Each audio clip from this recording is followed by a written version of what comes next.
savings and why the millennial generation is starting to give up because they can't afford to get a good job or own a house. 8 million Venezuelans voting for this assembly, saying it's actually less than 3. It is. And people are going to start rioting in the streets. Was reported to have asked Putin for military support that would help him stay in power. We will make America safe again. And yes, together, we will make America great again. And they ignore him, and 8 more years goes by till Bernie himself finally admits to his sons, hey, I've been running a Ponzi scheme. Does its dominance mean it can use the alliance for its own ends? Since 1981, bond yields, also known as coupon rates, have just gone down and down and down. The Federal Reserve note will be your biggest financial liability.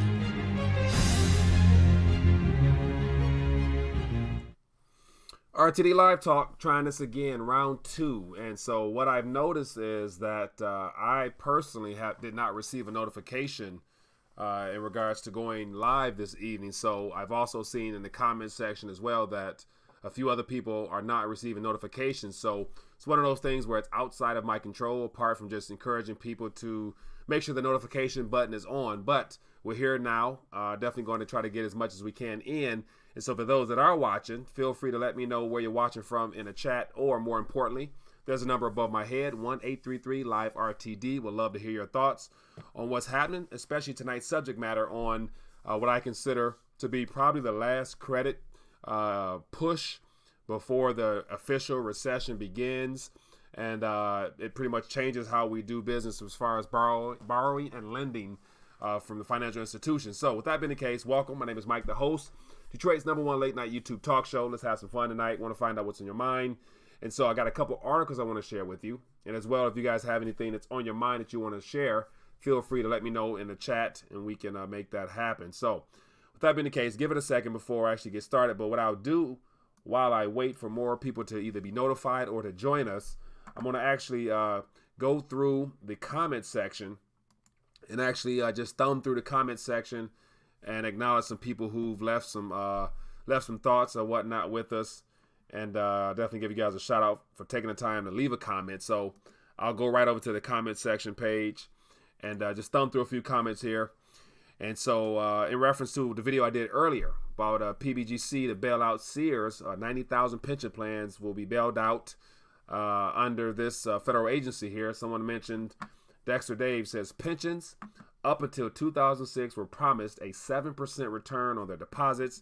Then in 2008, 2009 happened and interest rates were dropped to 0. A promise is a promise, though. There are going to be a lot of hostile retirees when benefits are not paid out. I agree 100%. What else we got here? Says, so it's been a year since the video was published. Janet Yellen, that's in regards to Trump. And another one says, Alan Greenspan been cooking a flag station or saying stagflation most of the time he's been interviewed, so we can be in a stagflation state. Very true. I don't doubt that we're in stagflation now.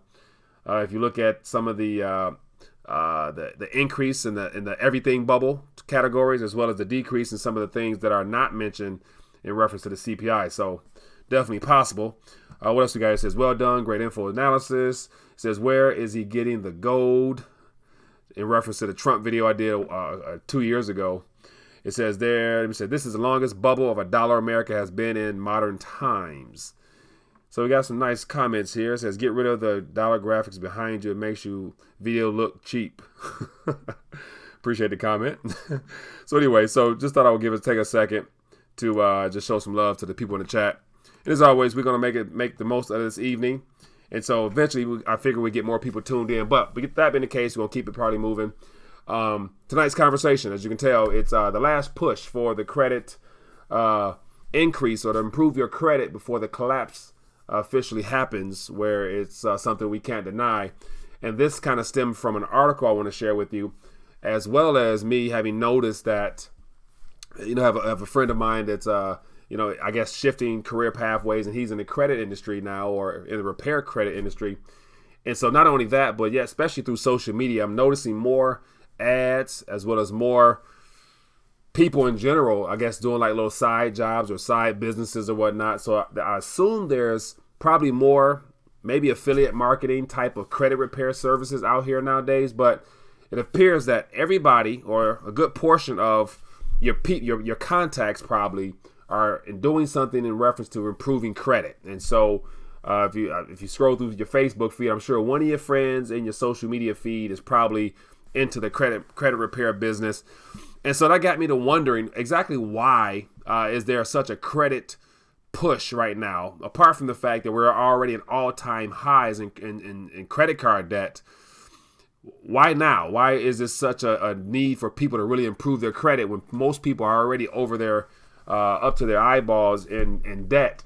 And so from an article I'm going to share with you here, kind of lets you know where we stand currently in general, on the majority, with credit card debt. So I'm actually going to go into the very first article. And as always, feel free to let me know via chat what you guys might think about this, or feel free to call in 1-833-LIVE-RTD. Let me know. We'd love to get your thought and your voice, hear your voice directly. So I'm going to go right into this article, and then we'll skim through it because I haven't had a chance to actually thumb through it. But it caught my eye just because of title alone.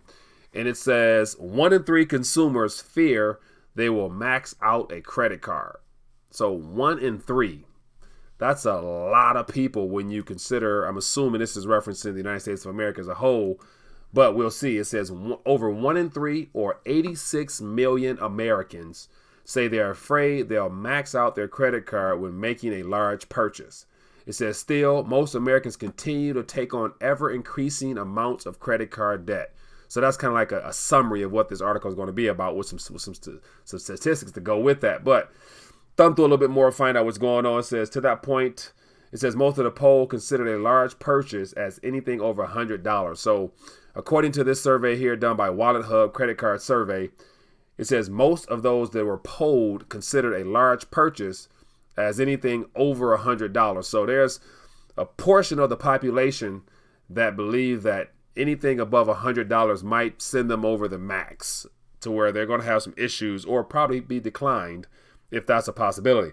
Scroll down some more. It says, still, most Americans continue to take on ever-increasing amounts of debt, according to data from the Federal Reserve. So the U.S. surpassed $1 trillion in credit card debt, the highest level since the Great Recession. So it's almost doubled for the most part since the Great Recession. And so I'm assuming that there's many factors to that, but definitely people are pinched for just disposable cash. And so most people utilize the credit card as an emergency /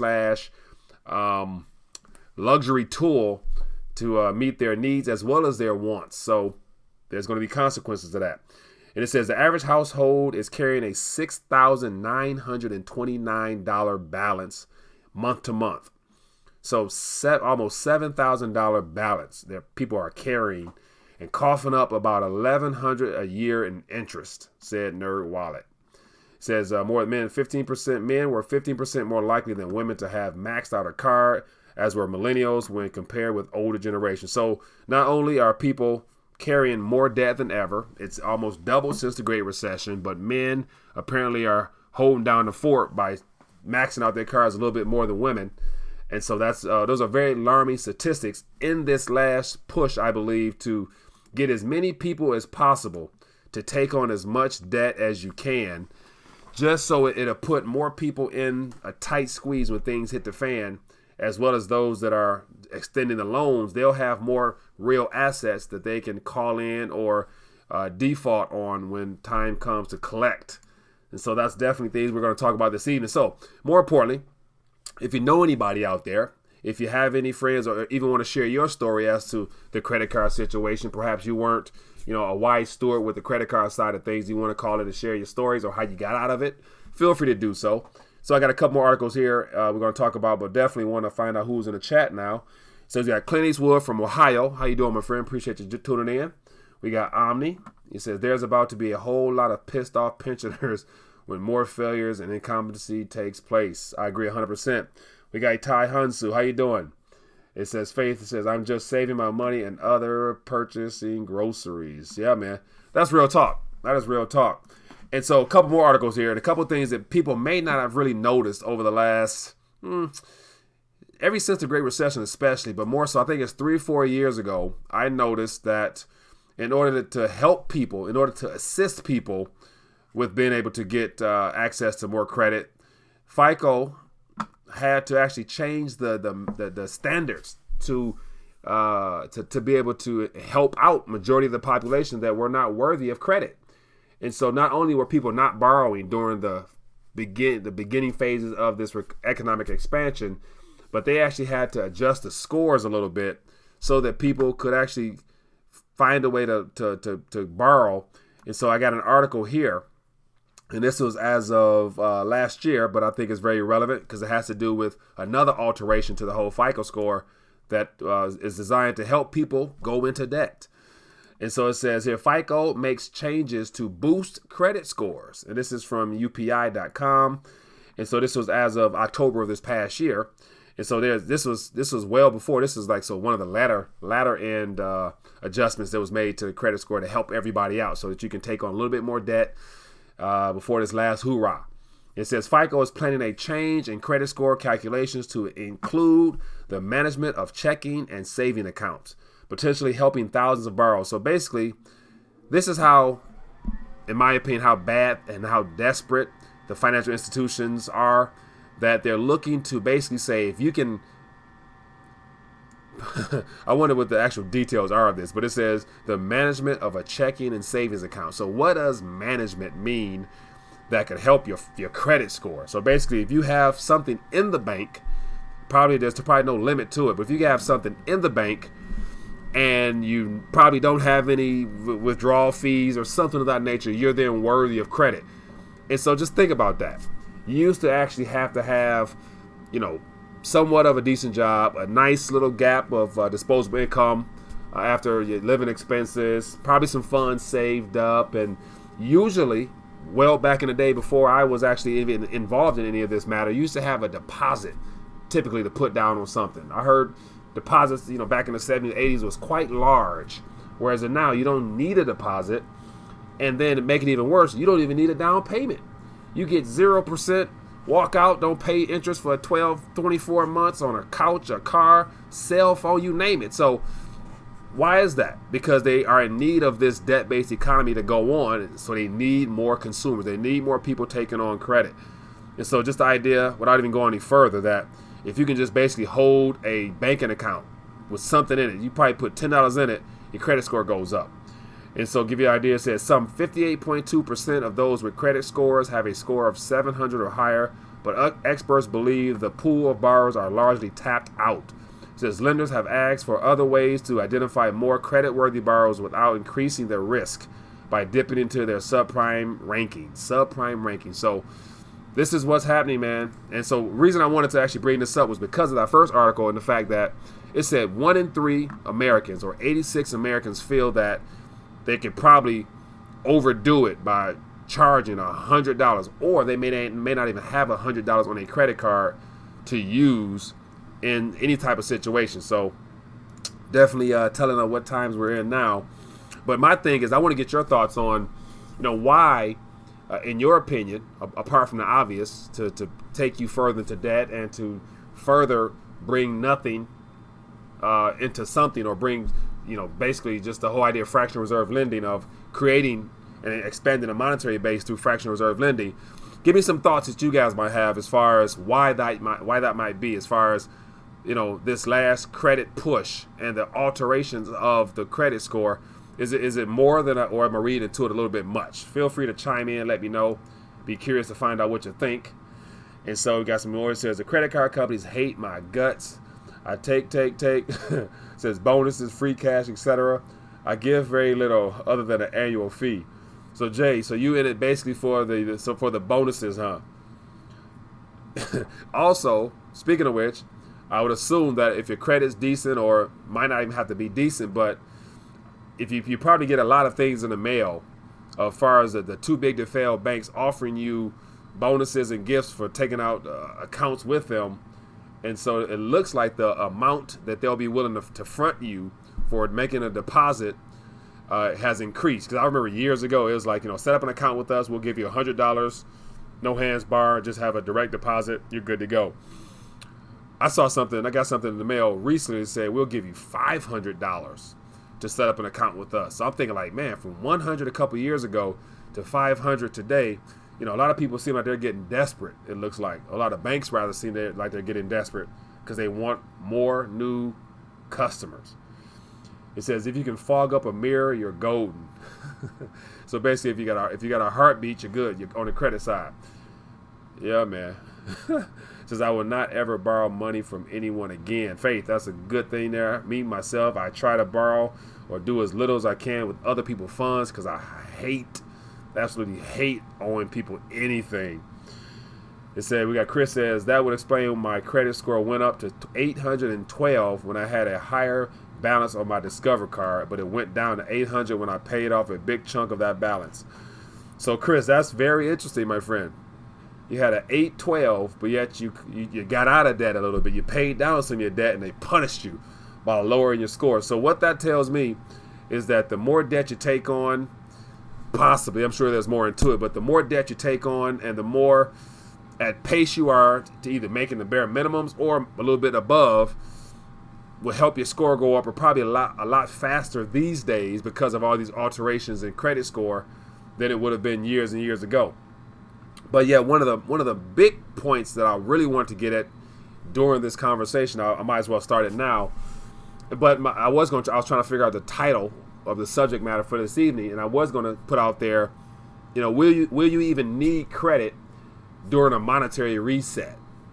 And so, given the fact that a lot of people believe that we're on the cusp of something that the world may have never seen, especially in modern times where we now have just only an isolated event in a certain country, but it's going to be a spillover to other countries, that led me to wonder, like, a part of this whole credit card push, is this push to basically get as many people as they can in the system as far as in debt, as well as giving them options on how to lend more funds to people. Because after this reset or this whole monetary restructuring or whatever people want to call it, will credit even be available? Because credit typically comes from financial institutions. And if we end up having some type of banking crisis, like a lot of people are predicting will probably start out in the EU area with either Deutsche Bank or Commerzbank or UBS, or, we have some of the quarterly reports from last year coming out for the EU banks. I think next week I heard, and then the U.S. is shortly thereafter. So we're going to find out some numbers as far as profitability for the end of last year heading into this year, which can determine the stock value of a lot of these banks here. And so I'm not surprised that the goal is to get as many people into debt as you can, because that keeps this thing going, because growth has come through debt. And so if people aren't borrowing, then there is no growth, because there is no capital really. There's no readily available capital just sitting around in vaults these days like it used to be, prior to credit becoming the primary source for people to finance everything. You used to have a savings account with a good chunk of change in it to put down on something. But now, as I mentioned before, you can get anything you want with just showing up and having somewhat of a bank account, as this one article said in reference to the FICO score. And so that being the case, will there even be credit? Will anyone be looking to lend funds when we have a currency situation? And so, just my opinion on this, looking ahead, based upon what's happening all around us, I always use other countries as an example of what we can expect. And so the question is, what happens to credit scores? That's going to be a good question, Jazz, because once again, if there's a global situation here where banks basically freeze up, like back in 2008 there was a financial institution crisis where there was no lending, and the only way they can get currency back in flow and circulation was to inject quantitative easing into the system, or the TARP, to inject liquidity back into the banks to give them the confidence to want to lend to each other, nevertheless to the public. But if there is no access to credit, then there will be no furthering of debt in this form here. So my question would be, when it comes to having a credit score, so say if you have an 800 or whatever, and whatever the highest number is, when during a credit crisis, will it even matter? So can all that effort to maintain and do the responsible thing of, like most people say, either you don't need credit, we have some people that say you don't need credit, and then we have some people on a mainstream side of things that says you want to have a perfect credit score, because nowadays your employer checks it, your housing, the renters, landlords check your credit. So all these reasons for credit. And then I got an article right here that's going to hit into the next type of credit, and it's called your social credit score that this article here is talking about will be introduced this year. So we're going to find out more about that. But in the middle of a monetary reset or restructuring or some type of global contagion type of event, will your credit score even matter? Because who's going to lend you money even if you got great credit? Because I imagine you're going to have to get back to having some type of collateral for anything you do. Hence, what might be useful in that time might be your metals or your cryptos or whatever it is you're holding as an asset, your land, your house, or whatever. So I think we're going to get back to those days sooner than later where, if credit isn't easily available, then you're going to have some type of collateral to put down on get any type of funds from anybody. But as always, I'm doing my ranting. Let me stop, check in with the chat. As always, feel free to give me a shout on the horn so you can share your thoughts. We'd love to hear your voice this evening. Get back to the chat a little bit. It says here that automatically higher scores may be used to sucker defraud investors who are buying packaged credit card debt like subprime was and is. Douglas, good point, man. I don't doubt that this new all-time high in credit card debt is all a part of the whole process of creating another financial instrument such as the subprime situation that will get a lot of people suckered into thinking that packaging up debt down the line is going to be a good investment when most people are going to be strapped on being able to repay that. So there's going to be massive defaults. And so apart from, getting, high interest rate return on that, I'm not sure like who would really want to do that. But it's not necessarily your mom and pop investors that take on that type of risk.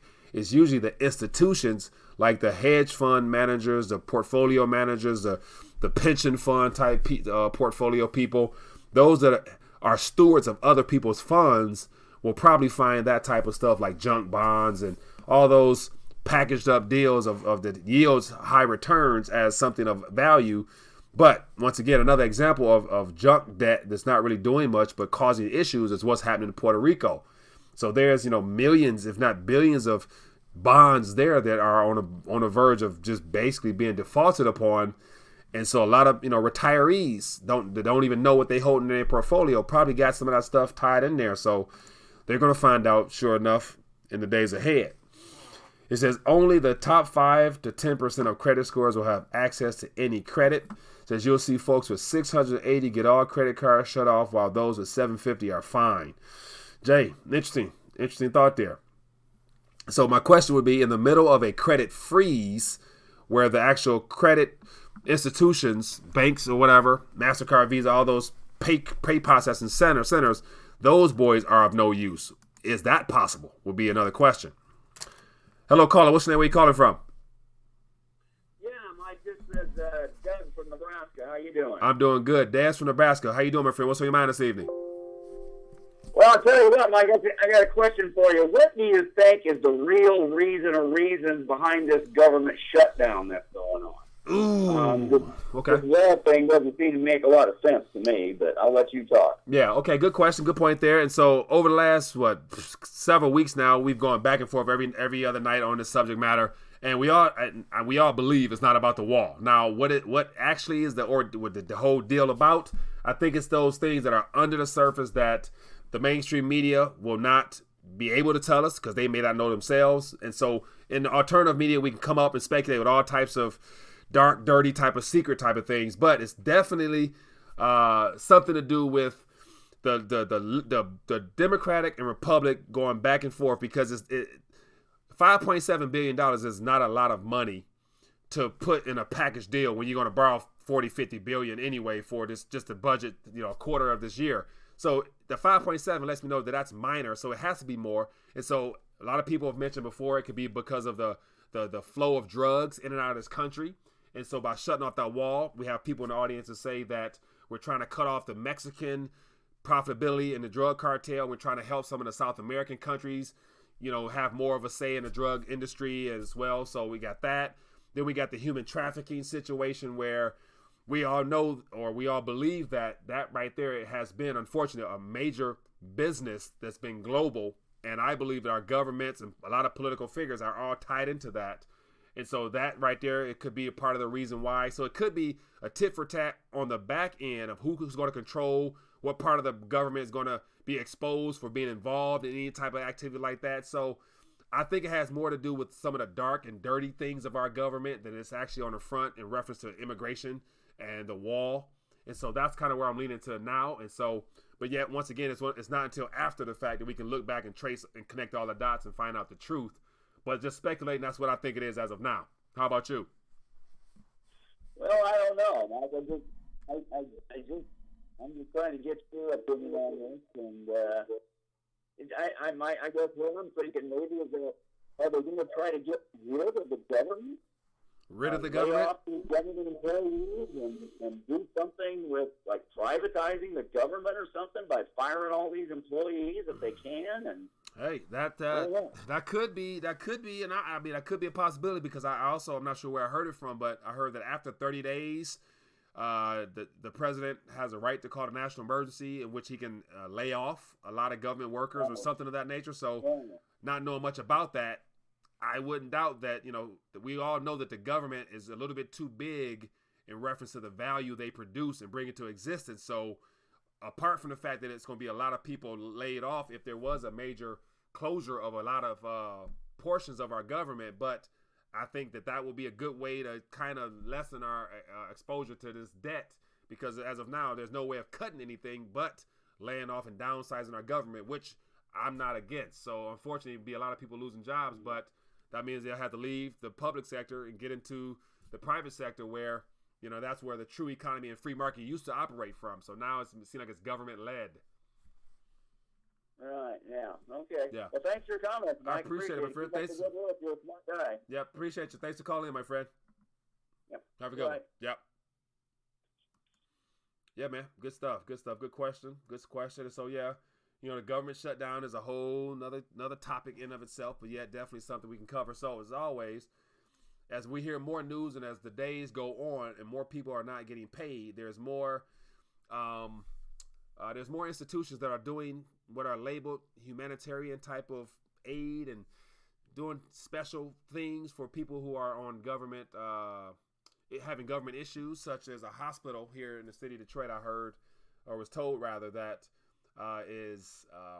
what is it? I think when it comes to co-pays and deductibles, they're waiving those for those that are government workers that aren't getting paid. So that's one of them things where it seems like a noble cause on the surface, but they're taking on burden without receiving compensation. So I imagine a lot more people are going to have a cough and a cold these days and taking advantage of that.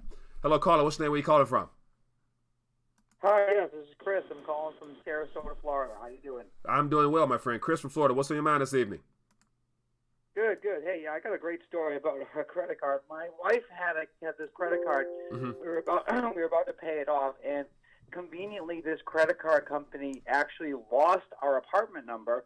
And for the past 3 months, we haven't been getting statements. Mm-hmm. So guess what's been happening over the past few months? Interest charges, late fees, possible credit hits. Yeah. She's been on the phone with these people left and right. I mean, I can't believe how, as a credit card company, you conveniently lose our apartment number. Seriously. Yeah. Now, yeah. See, that's not too likely. I mean, of course, that's one of the things. I don't know if you can fight that or argue that, because how do you lose, an apartment number inside a computer system? That's like a delete ad type of thing. So basically, they stuck you. Did you get any of that taken off or reduced or what? Yeah, she got a few of them. The late fees removed, mm-hmm. but the interest charges were still on there, like $30, $20 here. Mm-hmm. I'm like thinking, this is a ploy. What if this starts happening to other people too? I mean, people gotta watch this. And this was like a third party bank. Mm-hmm. So you just got to be careful with these other banks and things like that too, because they're all out to make money. Yeah, seriously, definitely, for real, definitely. Yeah, man. Yeah, that's it. And so I'd imagine you're not the only one. So I appreciate you for giving a heads up to that. So thank you. Yeah, no problem, man. Nice. I love the videos. Thank you. Have a great appreciate night. it. Thank you. Have a good evening. Okay. All right. Okay. Yeah. Bye. Oh man, that's weird. That's wild right there. So they lost or forgot his apartment number for 3 months and hit him with a bigger bill. Yeah, man, that's what it is. But as always, people, feel free to give me a call. Let's talk some more. What are your thoughts on this credit situation? So I want to get your thoughts on, in a worst case scenario, we're just talking futuristic type stuff. Put us in a position to say, God forbid, of a Zimbabwe, a Venezuela, where there's a currency situation at what point will having perfect credit really matter? Because who's going to lend you, and what would you actually need funds for when your actual currency, the currency denominated in that debt, is having issues? So that leads me to my thought of, okay, of course, credit serves a purpose in this current day and age, because for those, it's two ways. You can use it for your good or use it for your bad. You can use it for investment purposes, or you can use it for consumption purposes. Pretty much in two categories, might be more. Feel free to let me know if there's more that I'm not hitting on. But there are some people that use credit wisely as to their advantage, and they use it for business purposes, and it does them well. And so we got the Robert Kiyosaki's of the world that says, debt is good, long as the debt is, you're buying assets that can pay off the debt directly. Okay. But majority of America don't use debt for that purpose. Majority of America use debt for consumption purposes. They charge their lifestyle. And now we got more people using a credit card solely as an emergency as well as a necessity type of card swipe. So, hello, caller. What's your name? Where you calling from? My name is Pete. I'm calling from the People's Republic of Colorado. All right, Pete. How you doing, my friend? Appreciate you calling. What's on your mind this evening? Well, you're just talking about the credit and the credit offers. Yeah. I get 20 credit offers a day. Mm-hmm. I get business lines of credits, credit cards, all that stuff. I never take them, but yeah. But that's fractional reserve lending. Yeah. Yep. When you borrow money, you don't borrow the interest to pay it back.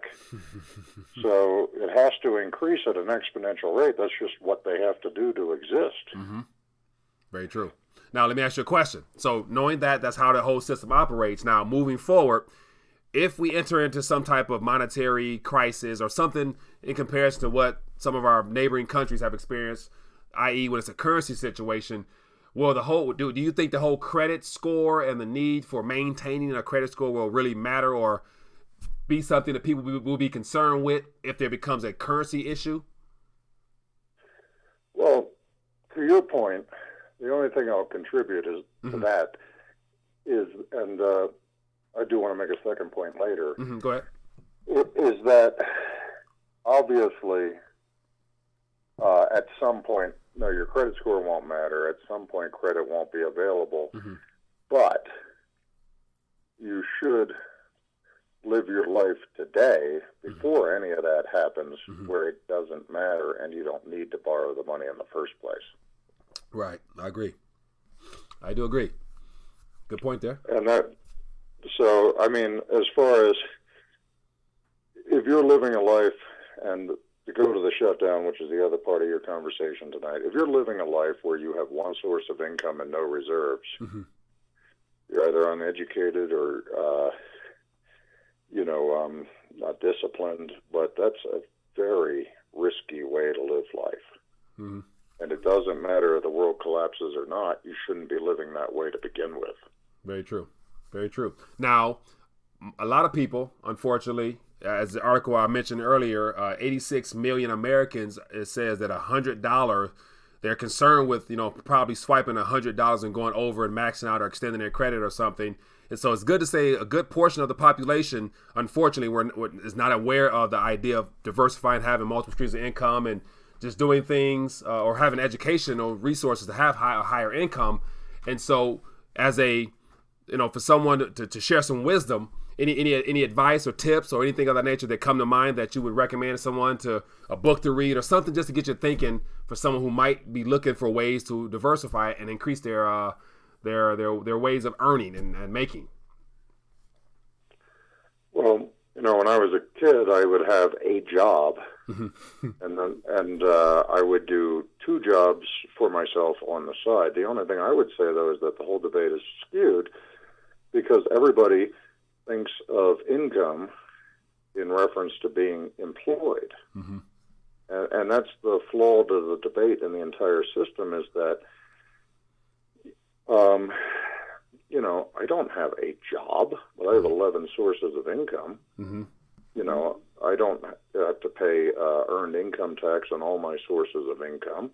The debate, the foundation of it is skewed, and people are, unaware of, how tax laws work, how all you just have to provide a good or a service, to make money. You don't have to go get a job. Mm-hmm. You don't have to have one source of income. Yeah.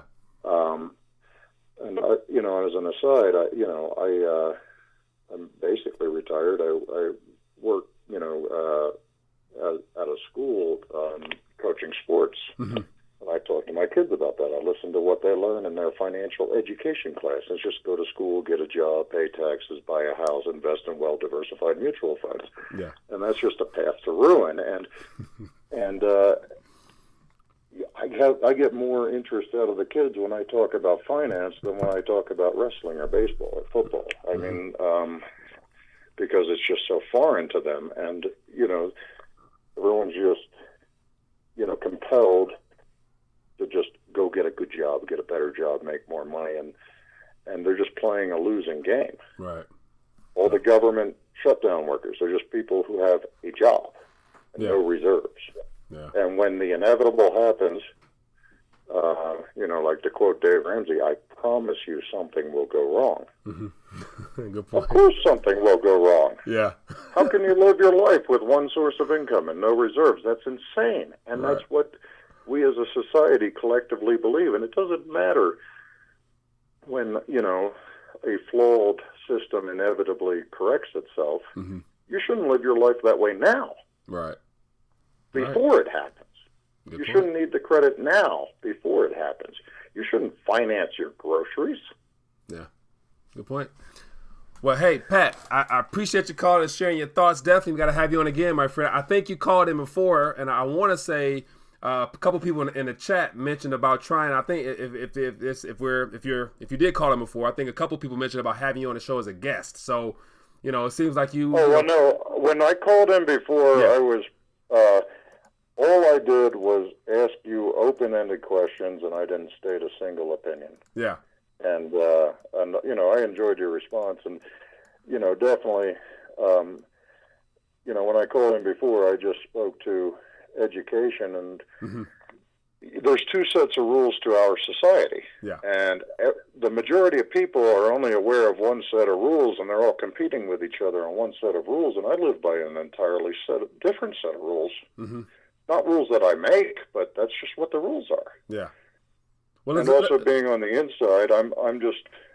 Well, watch this. I'm offended at how intentionally unaware people are made to be that there are two set of rules. Yeah. Now watch this. And they don't know any better. If you are, I'm not sure if you have interest. Would you want to join us for a chat so we can get more of your thoughts in? Because I'm interested in hearing the two rules you're referring to in more in depth. But I want to keep the phone lines open tonight. But do me a favor, if you're interested, on rethinkingthedollar.com, my email address. Shoot me an email if you have interest in joining us, and I'd love to get more of your thought because you seem like you got a couple things packaged out and laid out pretty well there. So I would definitely love to learn and myself and find out more of some of the information you can share with us here. Absolutely. All right. Well, sounds good. I'll track down your email address. All right, sounds good. Shoot me an email and let's connect sometime and have you on the show and we can talk some more in depth so we can have more time to talk. I appreciate that. All right, Pat. All right. Well, you have a great night. All right, you as well, my friend. Thanks. Bye.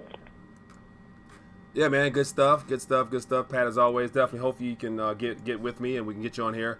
Just because when you hear certain people mention certain things and it just sounds like it's a load of wisdom back there that I definitely want to dive deeper into it, and I have some questions myself. So hopefully we can get that going one day. But other than that, let's keep the show moving as always. Credit situation. Feel free to call in. Let me know what's on your mind. We'll go a couple more minutes and we call it in for the night.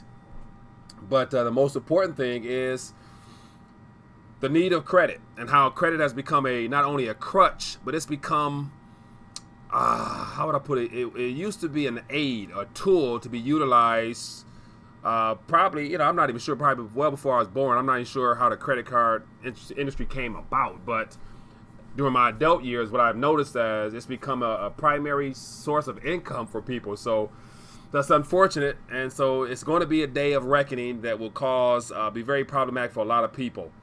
And so I actually want to touch on the next article that has to do with another form of credit. And this is what's coming ahead of time, and it's already happening in China now, but it says the social credit system.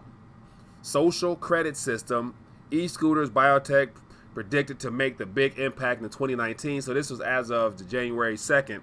So this is like an introduction piece as to what we can expect.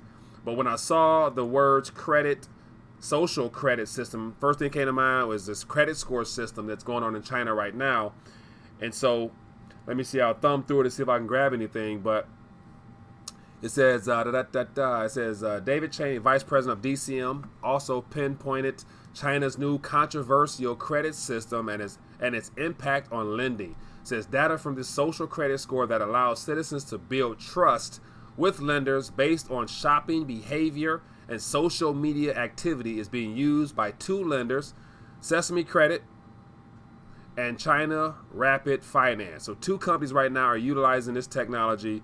It said it's being used to determine if someone is loan worthy, and it's effectively disrupting the traditional FICO-based system for personal credit.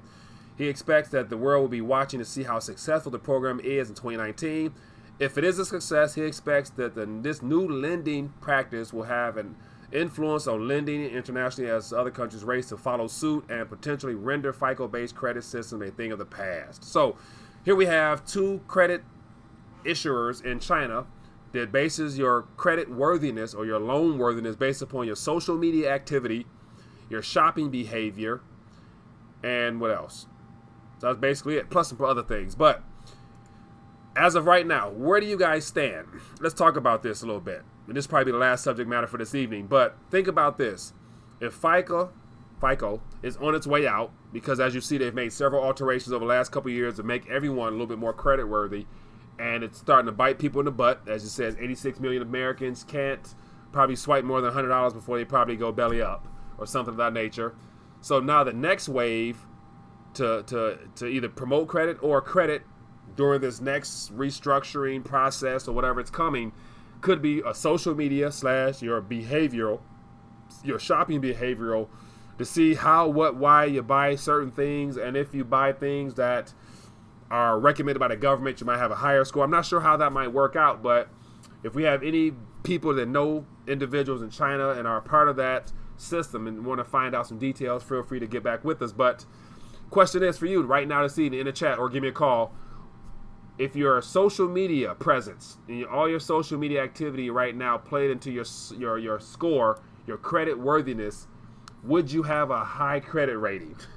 So not sure how that is measured, but one thing I can tell you, if you have anything that's anti-government, if you have anything that is considered hate speech or truth outside of the mainstream narrative, you might not have a good score. And so the question is, would you be willing to risk having a good score, social credit score, in order to keep truth and the whole libertarian movement moving forward, to where you might miss out on the other end on some of the credit score side of things? So in the chat, thumbs up or thumbs down if your current social media presence factored into your credit score, would you clean it up or would you not clean it up? Or would you clean it up or keep it as is on a thumb up, or would you clean it up by give me a thumbs down in the chat real quick? Thumbs up, you keep it the same because you're not concerned, you're more concerned with truth and being able to speak your mind and free speech, so you're not going to change anything. Or depending on where you're at and what you're involved in, what you might need credit for, or whatever. Like Pat said, if you don't have a reserves, then you're going to be looking for other capital or whatnot, so you might want to clean some things up. Let me know in the chat or give me a call. I'll be interested to find out. Be interested to find that out. And so we got one thumbs up. We got an up. So I did one last week at Ronnie. They didn't want me to give me my money. You're describing a dystopia. Says I'll be doomed since I barely use social media. And so the thing is, if you're on the internet, it's good to say they probably consider that internet. They're gonna probably say internet activity. Period. Hello, caller. What's your name? Where you calling from? Hello? Anybody there? Going once, going twice. Let me try this again. Hello? Maybe not. Give me a call. I'll get you back on here. So far I see a lot of thumbs up as if people will not look to change anything. And so that's a good thing there. Messed up question I don't want to play. Andrew, why not, my friend? It's just a question to throw out there. Because think about it, as I asked that question, you're watching a YouTube channel, so you're basically being monitored right now. Possibly, but I'm not sure. But my thing is, I'll definitely thumbs up, just because, I've come too far to turn back now. Why would I care? Or, one of my things, credit wise, I don't even know what my credit score is. I don't even really bother to mess with it, really. It said, I could care less. Truth is much more important. I agree 100%. It sounds like your credit is going to be based on your habits.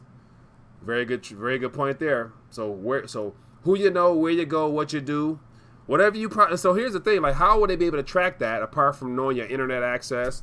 But I'd imagine that your smartphone, which is already basically it's a glorified ankle monitor in a sense with a smart screen on it.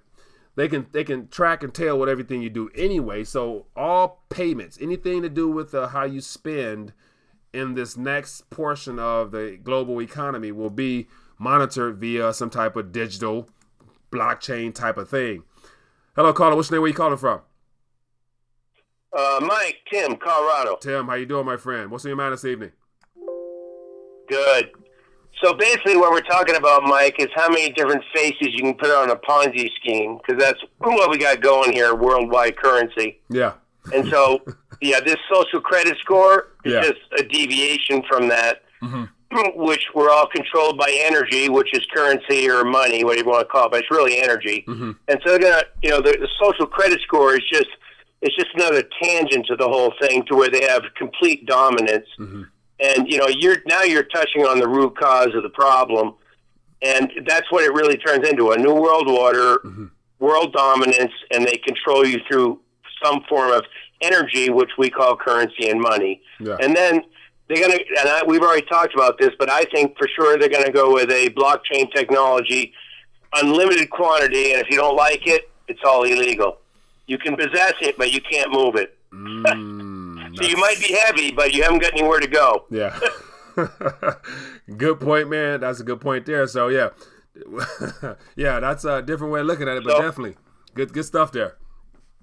Okay. You have a great night, and keep up the great work, and love all your callers, man. Appreciate it, my friend. Thanks for calling in. Have a good evening. Okay. Yeah.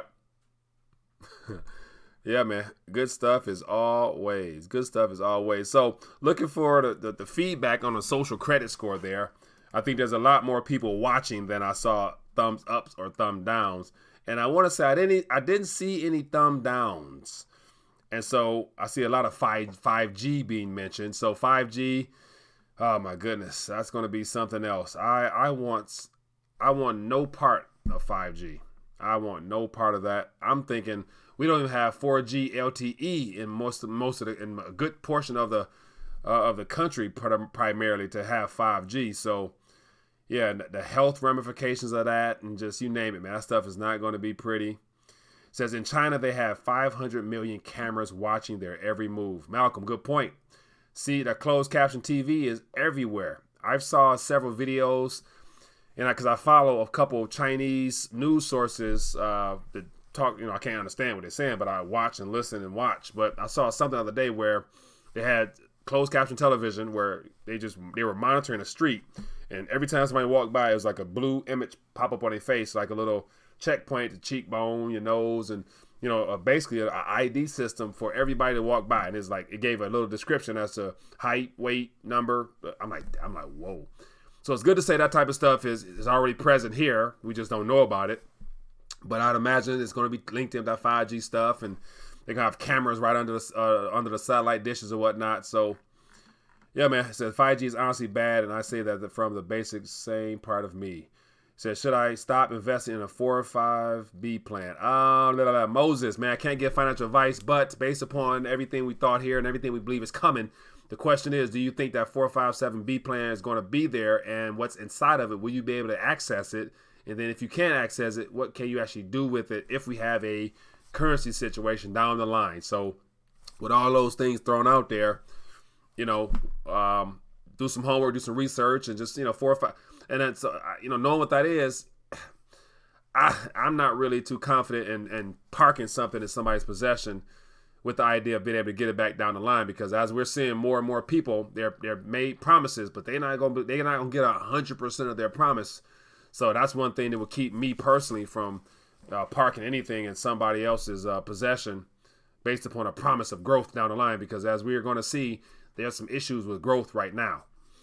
It says, Tyrone says, not on Facebook, Instagram, etc. My precious post includes a link to similar articles. Yeah, man. It says, China also software for reading lips. Man, Dusty, that's not good news. Man, so you got to walk around. So I thought about actually and seeing that little face hologram thing that can tell your cheekbones and identify you.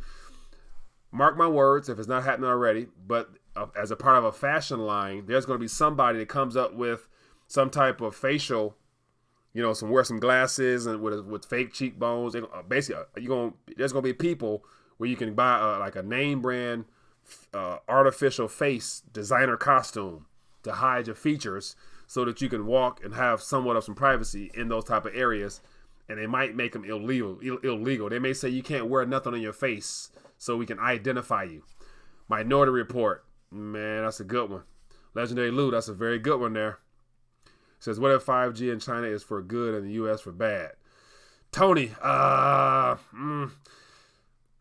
for bad there, for bad here, for good there.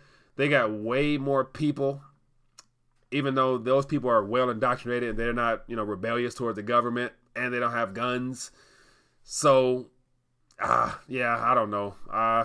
That's a hard one to swallow right there. But we'll find out. But it says, oh well, I have my passport anyway. It says, what health problems come from 300 gigahertz specifically? OHBT. I don't know. Other than the radio frequencies is not good for our overall DNA, the chemical composition of our body. All that stuff is altered with what we have now, like consistent Wi-Fi signals through the brain and using your cell phone. The radio waves that comes from your cell phone currently by your brain definitely causes issues. There's no question whatsoever. And so those are all things that we're being exposed to now. But apparently 5G is going to be just that much more. And it hasn't even been rolled out in a way the way they can test it. They're just pushing it out there. And it seems like they're in a rush to push it out there. I wonder why. What's the hurry to really get 5G out there without it actually being something that can be tested and proven? And from videos that I have seen on some test areas where 5G is available, we have residents already complaining about, headaches and all types of things. So this is all things to consider, man. But as always, people, we're gonna call it in for this evening. It's been fun as always. I enjoy hanging out with you guys every evening. And more importantly, for those that are new to the channel, we got 1 thumbs down. So I thank you for the energy to hit thumbs down. That means you might not be a good fit for our community here if you don't find the truth of importance, but I'll let you do you. But for those that are watching still, there's a thumbs up button or thumbs up down. Take your pick. Hit one of those. Preferably if you hit the thumbs up, I believe it'll help in bringing more people into the community so we can all have a little bit of a chance to connect one-on-one and to go back and forth and to educate and encourage one another and to have people that can call in and give solutions and strategies and whatnot as we move forward in the days ahead. But more importantly, if you find this video informative, don't be afraid to share it, or a portion of it, or whatever you want to do, feel free to do so. And other than that, it's been fun. I'll see you guys tomorrow night. As always, if anybody come across any articles throughout the day, feel free to shoot me an email or leave it in this comment section of this video here, or rethinkingthedollar.com. Send me an email with some articles. I love getting emails from people, and if it's some good stories that I can report on, I'll try to do a video and make sure more people find out about it, because I think it's a good way to shine a little light on more subject matter. So other than that, be blessed, be safe, and I'll see you guys later. Peace.